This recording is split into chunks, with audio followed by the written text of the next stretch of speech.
Well, the governor's Drought and Water Supply Advisory Committee had their first meeting of the year yesterday. Now, officials at the meeting say that despite an unusual winter, so far the drought conditions are not looking to be an issue this spring. MTN's meteorologist Curtis Grevenitz has more on today's Montana Ag Network report.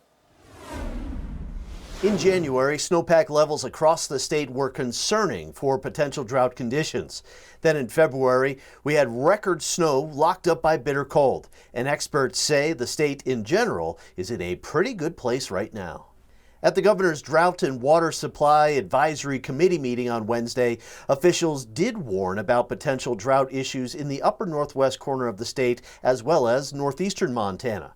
But as most Montanans know, those outlooks can change. If we do get a really dry spring and we start to see a rapid melt in that snowpack, that could cause most of the state to possibly go into drought conditions. So there's still a lot of variability as we get into the spring months, but we'll be closely monitoring that and we'll be providing updates as well. The Montana Departments of Agriculture and Livestock are also closely monitoring the weekly outlooks and recommend farmers and ranchers do the same.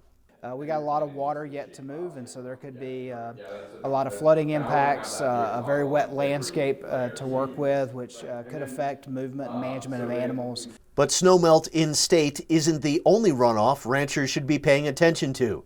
Devastating flooding in the Midwest this winter and early spring may also have a big impact on Montana beef. I think another thing to watch is hopefully our partners in the Midwest, which is where we market a lot of our cattle. I hope that the concerns they've had with flooding this winter don't have any potential to disrupt our movement of cattle to the Midwest later in the year.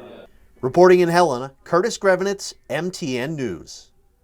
And the Montana DNRC offers several online tools to monitor flooding and drought conditions and their impact on crops and livestock. Those links can be found on our websites as well as the Montana Ag Network Facebook page.